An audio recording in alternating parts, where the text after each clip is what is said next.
How to Run Your Building is proudly sponsored by Schneider Buchel, the preeminent and trusted legal partner for co-ops, condominiums, and homeowners associations across New York State.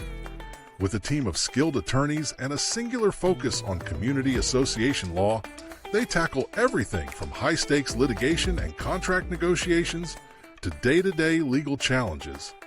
Whether it's resolving disputes, securing financing, or ensuring smooth governance, Schneider Buchel delivers innovative solutions tailored to each community's unique needs. Discover how they can support your board at schneiderbuchel.com. Now, let's dive into the conversation. Welcome to Habitat's Management Series, where we have gathered leading New York City property management executives to discuss the challenges their companies and clients face as they navigate the complex world of co-op and condo operations. One of the complexities is when a board of directors decides to transition to a new property management company. Sounds like a simple process, but it isn't. And the reason for the transition usually is discontent, which is not a great place to start a new relationship. I'd like to introduce our distinguished panel today. We have Stuart Halper, Vice President and co-owner of Impact Real Estate Management, Howard Mandel, owner TKR Property Services, and Anis Radoncic, Managing Partner, Venture New York Property Management. Before we discuss transition challenges in detail, I'd like to go around the table and ask each of you to call out the toughest part of establishing a new management relationship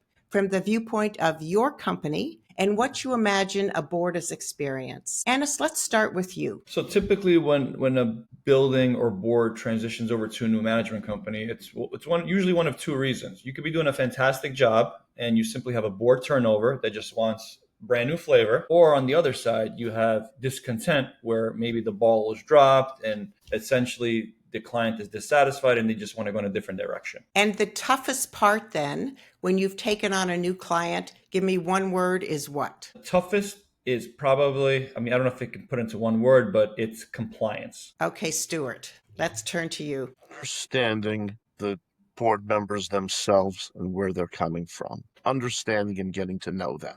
Howard? I think the toughest part is getting open issues of all their exact reasons why they're leaving and making sure that we can address them. All right. So in broad terms, when you take on a new client, as many of you said, I'm presuming you're not finding a happy camper, and they may not even have shared the whole story with you. Anis, in a conversation we had about this topic, you told me about a new client who hadn't revealed everything to you. And when you took them on, as you said, it was like finding out your new partner had 9 kids, 3 houses, and they were going through a divorce. This may not be a typical transition, but it probably illustrates a number of common issues. So tell us what happened there. So yes, very well summarized. Thank you, Carol. So when a property management company, kind of starting from the beginning, when they propose a cost for services for management, you're assuming that everything that they're telling you is going to be valid and there's essentially going to be little to no surprises. You're always prepared for little, but you're not prepared for a whole storm. In one specific instance, this specific client had well over $500,000 in compliance and oath violations in relation to pretty much every local law that you can think of. 30% of the building was in arrears. Board members are getting sued. Shareholders are getting sued. It was just the perfect storm of everything. And then when you take into consideration the legwork and the amount of investment that you have to input with respect to staff management, it takes its toll, at least for the first couple of months. And let me just ask, when they came to you, did they tell you about all this? No, it was sunshine and roses. We're simply dissatisfied. We want to go in a different direction. We've been with said company for a couple of years and, we want to try something different. And so you priced their property management based on, a normal building coming over to your firm. When you found out it wasn't a normal building, are you stuck with that pricing? What do you do? So with respect to the client, naturally, you have to stand your ground. So you have to stay true to the proposal that you submit. But then you become almost, you turn into a committed relationship. So it's a little bit of sacrifice in the beginning. But once you clear those hurdles, what it does is it establishes a more concrete relationship with said client so then you can manage them longer.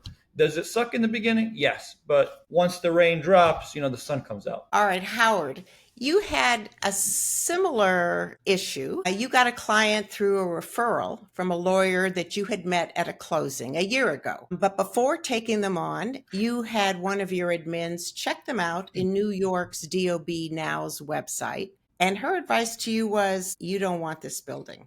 They had fines galore, including $200,000 of just local law 11 fines, but you didn't run and you took them on, even though this new business came with, I assume, lots of headaches. Tell me what happened. What did you ask of the board? Why did you take them on? So what we always do is, with the environment right now, with local laws are crazy. It's crazy what's going on right now, but we gave them a full printout of everything that they were responsible for, and they had no idea that they didn't file their local law 11 for like the last 4 cycles. And so we just put it all in front of them, and I said, we'll walk you through this, but you need to be committed to hiring an architect, doing the work, funding it, and paying for it. And they were like, well, we don't know if we're going to have the money. And I was like, well, if you're not going to do it, I'm not going to manage the building for you. It's too much of a liability. So I just laid it down for them and basically said, these are obligations you have to do. I can't take you on if you're not going to do it.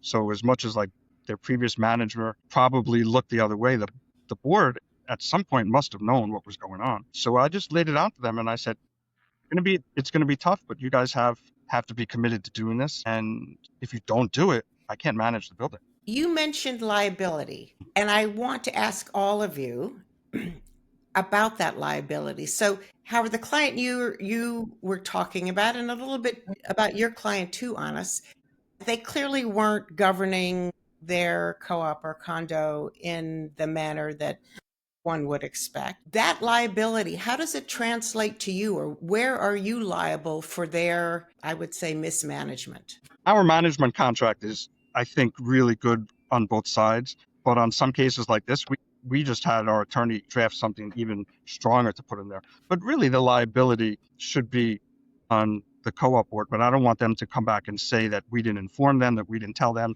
to have any potential liability on them. But I guess it really comes back to that management agreement. I was more concerned with liability for getting new clients or referrals and having people think that we manage a building that is a blank show. And I was honest with them. I said, I'd like to use you as a reference and say down the road, you had all these problems. We help you. It's like what Anna said, you help them navigate all this stuff, and then you have an easy client, and maybe I could use you as a reference, or we could say, hey, this is how we navigated. And I would join in Howard's assessment. I don't believe there's any liability to the management company. As an attorney myself, the contract is very clear. We're only responsible for our own negligence. The building's responsible for their negligence. So there is separation right there. However, one's reputation is at stake. You have to be confident when you take on a board and a property like that it's a partnership. It is a marriage, and they need to be committed into straightening the ship. It doesn't happen, as we all know, right away. It's a process. And we tell people, you really can't evaluate it after 2 months. You can't evaluate it even after a year sometimes. Sometimes you need to look down the road 2 years. It may take first lining up financing to do the work. That alone could take 6 months to a year, all depending upon what the financial records are when you take on the property. If they're in disarray on the violation side, more than likely they're having terrible financial issues and their reporting is not proper. Many times we come in, and I know this is always one of the topics I spoke about, is that the bookkeeping practices and the prior accounting was insufficient, and we have to start from scratch, having to do a compilation for the prior work with the auditor, and then having to do a year later a certified audit once we have good numbers. It's all a matter of having good numbers, and we can't rely upon the old numbers. We weren't there. More than likely, the board wasn't there. So a process could take some time before you straighten the ship out, and you have to have confidence. And the biggest issue today is the board willing to raise maintenance? It's all about money. Every twist and turn, we face reluctance by everybody not wanting to raise the maintenance. And as you know, there's been pressure on all of the co-ops, condominiums, and HOAs with insurance costs going up exponentially, water sewer going up. And these are things beyond the control of boards. There has to be a commitment, and it's not just to work with, they've got to fund it.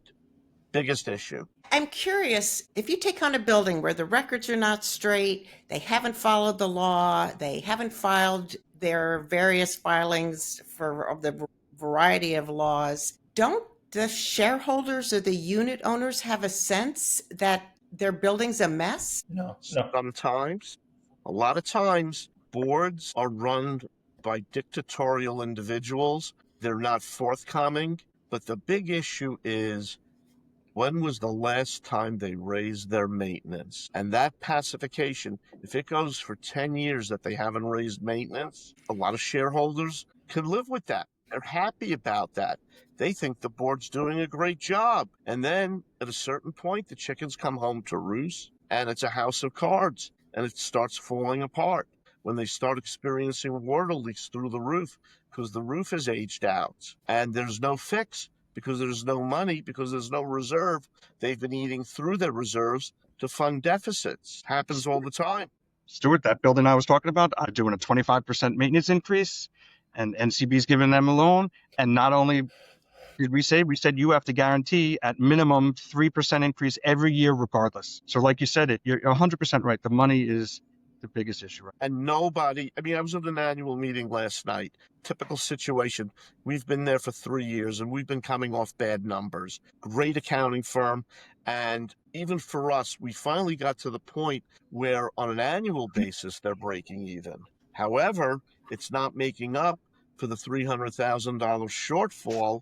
As I told the shareholders last night, I'm putting fingers into the holes in the dike. We've got to come up with $220,000 next week to pay Con Ed. And we're reaching out for political help. And essentially, June 1, we're doing a $300,000 assessment. And it's a 200-unit cooperative. And this is the real world. Either they were going to commit to it, or I had to leave. Do you actually say that to them? That I'm going to leave? No. But in your heart, you would. Well, look, that's harsh reality. Do I want to be there when the power's turned off? As managers, and everyone will agree to this, we can only lead the horse to the water. We can't make them drink. Yeah. And we only have one out, and that's to leave. So let me ask you, you've described buildings that have kind of been a wreck that you've taken on.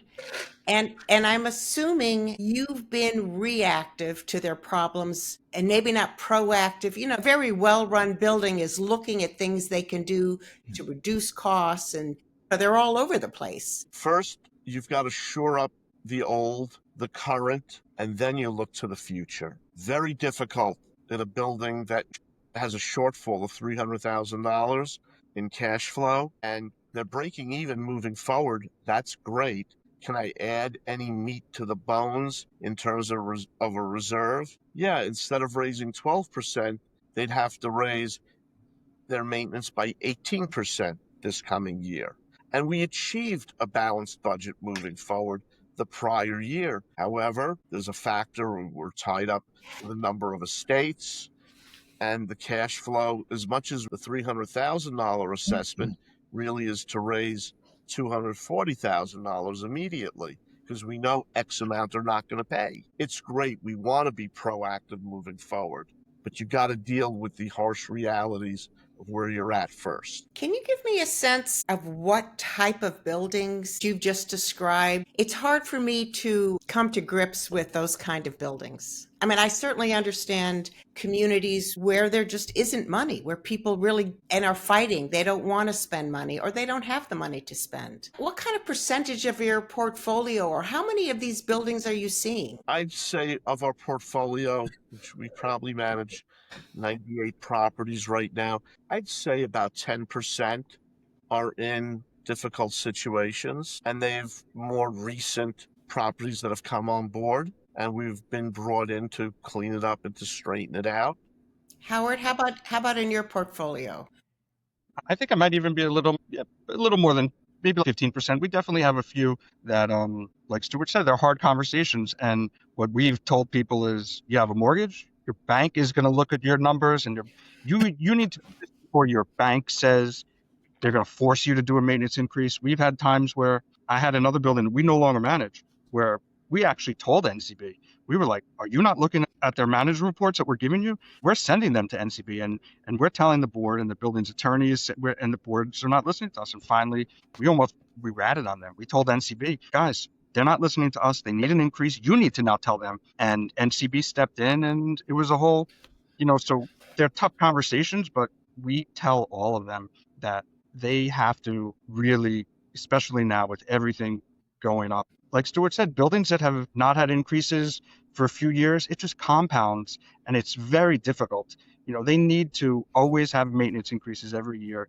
And by not having maintenance increases, it sets them up. Even if they have a zero balanced budget, when they have capital needs or emergencies, I feel like now a harder environment than 10 or 15 years ago, where every building, we've had such huge increases. We've just told them 80% of your budget's fixed. The city, compliance, utilities, insurance. The reality is the government comes out with CPI numbers, Consumer Price Index. With us, that is our guideline to go to the boards and say, I know your numbers look good right now, but you're facing 2 to 3% inflation. Putting aside what happened during COVID, where we had 1 year of 22% CPI, which was utterly ridiculous, and getting beyond that. But if you listen to what we're saying and you raise by that 3%, and maybe even a little bit more to develop the cushion, we'll be in a much better place in the long run. But sometimes you're dealing with 5, 7, or 9 different politicians within a community, and one of the reasons why they're there is to not raise maintenance. And they, in their minds, believe they're heroes, but yet in the long run, it doesn't work. So the biggest takeaway, I mean, I'm sure the gentleman could attest, it comes down to realistic expectations. And that's really the biggest takeaway here. And a lot of the issues with the buildings that are having financial issues or financial trouble really comes from the individuals that may have purchased these units 15, 20, 25 years ago when they were maybe $100,000 or $200,000 and they were able to afford it. Fast forward 10, 15, 20 years later, now your apartment's worth $500,000, $1 million. Your maintenance has gone up tenfold, but they're still bringing in the same income that they've had from 15, 20 years ago. So naturally, they're going to be reluctant for any increases, right? Those are the type of individuals the building can crumble. As long as there's no increase, you won't hear a peep out of them. But as soon as there's any sort of kind of semblance of an increase or an assessment, they come out with pitchforks and knives. But ultimately, to point, you can't put yourself in a negligent or liable situation where you're letting the building essentially kind of crumble and drop into quicksand. We have to take action, and ultimately you bring the horse to water. If the horse doesn't want to drink, you have to come to some sort of kind of ultimatum and figure out exactly what's what. The reality is 80 to 90% of the co-op's budgets are fixed. You can't do anything about it, right? And then the other 10% is essentially taking into account some light repairs, some miscellaneous compliance things of that sort. But now when you toss in the last 5 years, all of these new compliance requirements, which is absolutely absurd. I think in the last 5 years, we've had more compliance regulation than we've probably had in the last 20 to 25 years. The city or the state will come up with anything and everything to implement some sort of application fee, recurring annual fee, or some sort of fee in which they can bring in an additional stream of revenue outside of their already inflated taxes. You take that into consideration along with the 4 to 5% increase per year that we've been averaging on utilities, 8% to 12% on taxes, insurance, which is absolutely astronomical, between 15 to 100% in some cases. These buildings, 2, 3, 4, 5% is not going to justify it. In the last 2 years, I would say we've had a large volume of properties, and these are good properties and good financial standings. They've had to implement between 15 to 25% increases, not because of negligence or because of anything like that, all strictly due to insurance, taxes, and utilities, point blank. In some cases, their insurance will go up from $50,000 to $100,000. That's a $50,000 hit to the budget. Utilities will go up $15,000, $20,000, so on and so forth. When you tabulate all of that into consideration with respect to the money that they're bringing in, you have to implement 10, 15% increases. And now with the economic climate, we don't know what way it's going to go. So it's really a shell game, if you will. But ultimately, going back to what I initially said, it comes down to realistic expectations, right? And if we're able to translate that into a way where they can understand, then the relationship will remain fluid. But if we're unable to connect to that level, it just turns into a liability. Well, yeah, I wholeheartedly agree with this. The other ramification, and we found, especially in buildings such as HDFCs and the older 213s, is it becomes more of a socioeconomic issue where the elderly population, the older population, people who have been there since the beginning of these properties, especially the HDFCs, can no longer afford it. And your heart goes out to these people, and it's very difficult. We're professing what needs to be done. We understand where they're coming from. And the harsh reality is this is where people are being forced to leave New York. And it's part of the flight that we're seeing. And you're seeing younger people come into the cooperatives who have the cash flow, who can afford it. And it starts pitting people against each other within the properties themselves, which is the next issue beyond that we have to deal with on a regular basis. And it makes it difficult from a manager's standpoint to really balance all of these equities when you know what you need to do in order for the business to break even and to do well and to thrive in this environment. So are you sort of saying those shareholders who maybe bought in the late 70s and 80s, really when New York City was crawling out of a financial hole, who maybe they spent $100,000 or whatever it is on their apartment, and now their apartment, to Annis's point, is worth 500 million, whatever. They actually are going to be forced out because now they're older. They're obviously their income may be fixed. It's certainly not going to be raised. At the same time, the city has a push to build so-called affordable housing. Is it because that housing is augmented by city tax abatements and other incentives that the cooperatives don't get? The mere New York City abatement program is meager. The SCREE program, it's meager in the broad sense of affordability. And the city is leaving, and the state is leaving a large constituency behind. Take into account also the threats to the 213s whose leases are expiring in 30 years. And nobody knows what's going to happen with those properties. Equities being wiped out. They can't even go into the commercial lending markets and borrow money. What bank is going to finance a building that the cooperative is going to expire in 30 years? Government has left this market behind, and there's nothing on the horizon really to help them at this point. You're right. And you mentioned lending. I'm starting to see the commercial lenders for co-ops are dropping out. Yeah, they're all saying we don't want to lend anymore. There's really it used to be so many people and so many options, and now you're down to NCB, you're down to Flushing, and there's really not much else at this point. And why is they're strengthening the terms of their agreements as well. They've never really before enforced any sort of legitimate fees, if you will. But recently, what they've begun to do is if you don't submit an audited financials, they're basically implementing large fees. They're no longer looking at just the standard violations. They're now digging in even deeper. They're looking into the HPD violations. They're looking into the ECB violations. So the violations, which are only kind of surface level, now they're looking into it, which before, you could have had 100,000 violations and they wouldn't care, naturally outside of the large violations. But now they're looking into everything. It just becomes a carrying over liability. If they're going to invest into the property, they want to ensure that the money that they're giving is not going to be utilized elsewhere versus maintaining the property itself, aka their investment. Why are there fewer banks now willing to lend to co-ops? I think banks are starting to see the realities of how a lot of the cooperatives are run. And also choices. It's one of them. Also just the natural state of consolidation within the banking industry. Where you had a lender such as Astoria. They got bought by Sterling. Sterling got bought out by Webster. All of New York Community Bank, which was one of your major lenders, bought by, was it Flagstar out of Texas.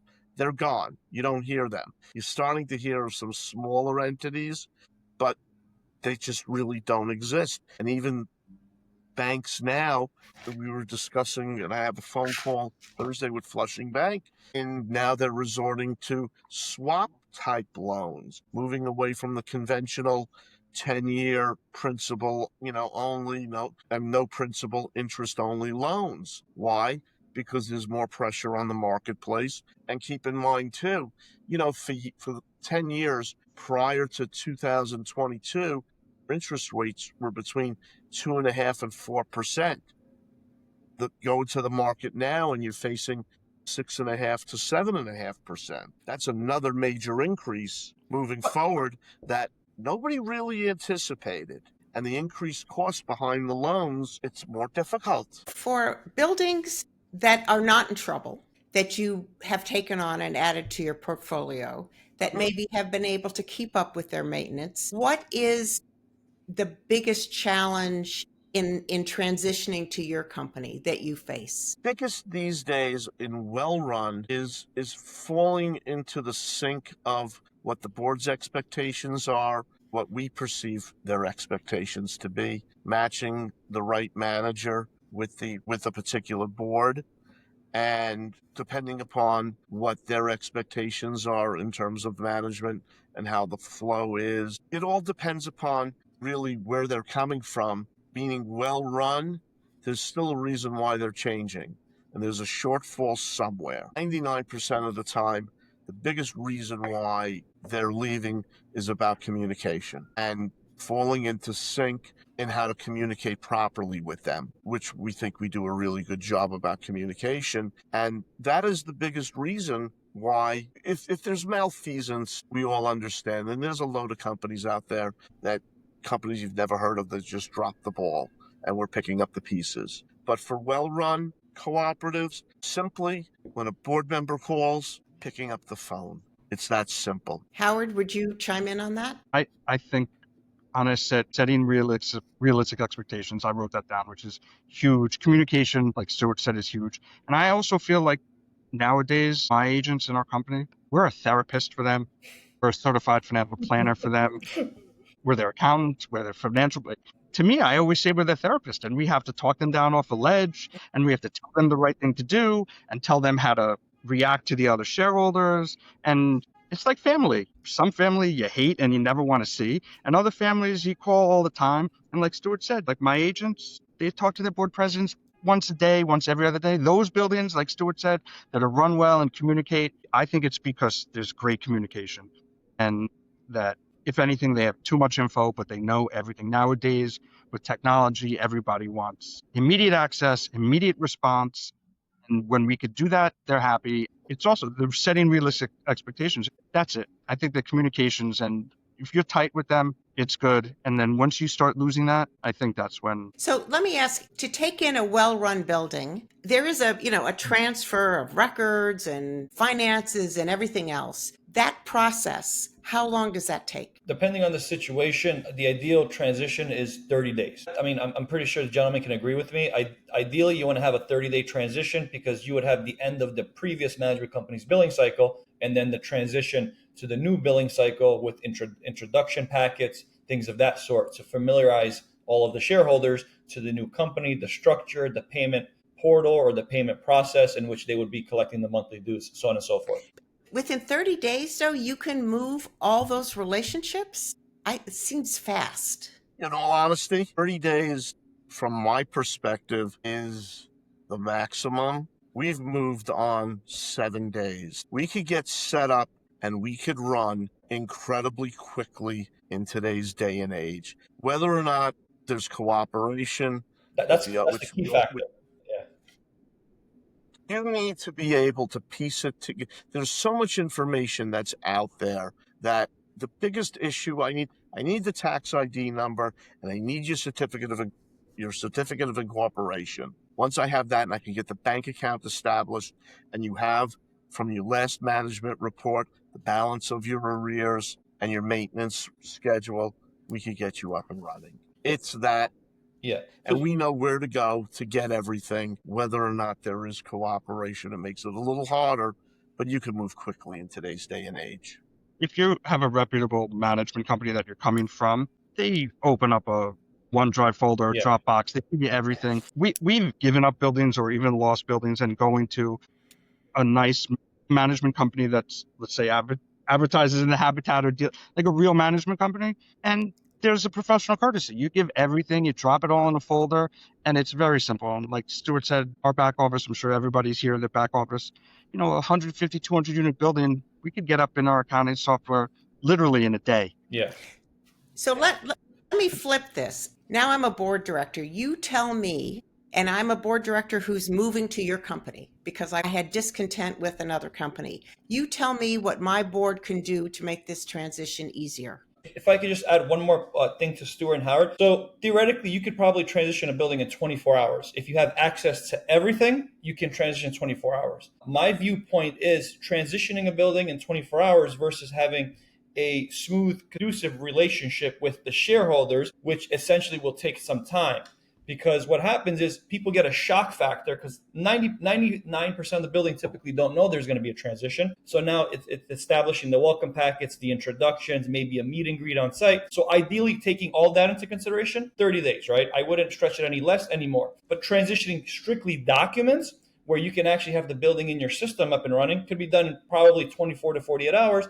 To Howard's point, as a professional courtesy with your other companies that are willing to kind of drag and drop all of those files. But when you take into consideration the bigger picture, to have a solid relationship from the get-go, you want to give some time. So I think 30 days. But I want to go back to my question. I'm a board director. I'm transitioning to your company. I want this to work. I was dissatisfied for whatever reason with my older company. What can I or my board do to make this transition better? Howard, let's start with you. I think the first thing is, let's say they sign a management agreement. And like Anna said, the welcome package is important. But what the board could do is, to me, I think a newsletter from a board is always a big deal, with that welcome package. And I think the board needs to be honest why they're leaving and give a list of all of their issues. And I've seen boards, which I like, is almost with that newsletter saying, we're going to a new manager, tell the board all of your issues and your problems and unresolved stuff to make the board talk to their shareholders. The newsletter thing is really big lately.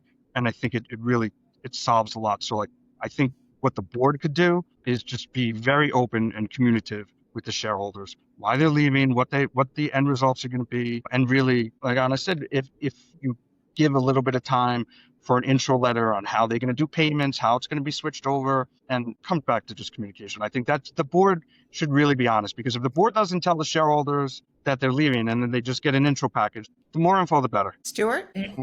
It's all about board and the new management transparency. Transparency is everything. Who, what, where, when, and why. As Anna said, putting together a meet and greet is very essential. That gives the shareholders the ability to vent what their frustrations are, in addition to the board's frustration with the management company.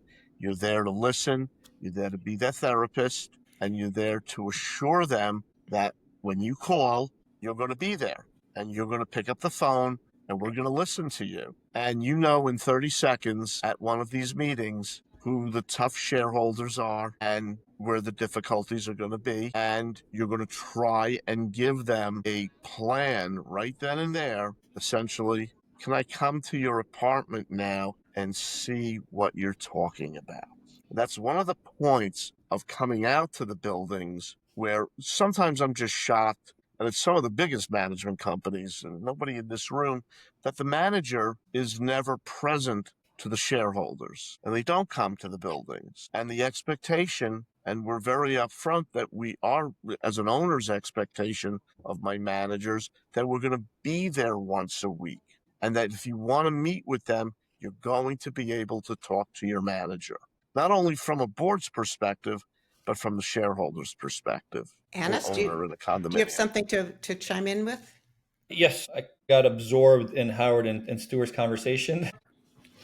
So transition, I say it's like getting married. So what happens within that honeymoon phase or what happens within that first month is going to be absolutely critical and crucial for kind of the remainder of the relationship. And we take the transition very, very serious. And sometimes it's a kind of all hands on deck type situation where we provide a little bit of overkill service. But ultimately, the biggest takeaway is going to be giving them some sort of peace of mind and breaking everything down on what's to be expected on day 1, on day 5, on day 7, on day 15, on day 30th, and then obviously going down, hey, now it's a brand new month. We've already transitioned. This is what to expect. So giving them an outline of what's to expect, it's kind of like taking off that Band-Aid, because now there's no more shock factor, right? The shock factor is on pen and paper or on email, and they can pretty much refer to that list on what to expect, alongside giving an update to all of the residents on what to expect as well. So having that type of communication, that transparency goes a long way, and that sets the tone for the remainder of the relationship, and it just kind of binds it that much stronger. All right. But that also doesn't mean that you're going to get everything done immediately. Correct. It doesn't. But you're establishing a nice relationship from the get-go in which you can get the ball rolling. But ultimately giving them a peace of mind and hoping that this new management company is good. Let's trust them to do their job. Because let's face it, none of us go to the doctor and tell the doctor what to do, right? We can self-diagnose and Google diagnose all we want, but ultimately the doctor is going to tell you, hey, be quiet, let me do my job. And, similar with the property management companies. Very good. Thank you very much. I very much appreciate your time, and you've given our listeners a lot to ruminate on. Thanks so much. Thanks for having me. Thanks for your time. Very well. Nice Thanks for chatting. having us. Have a good one, gentlemen.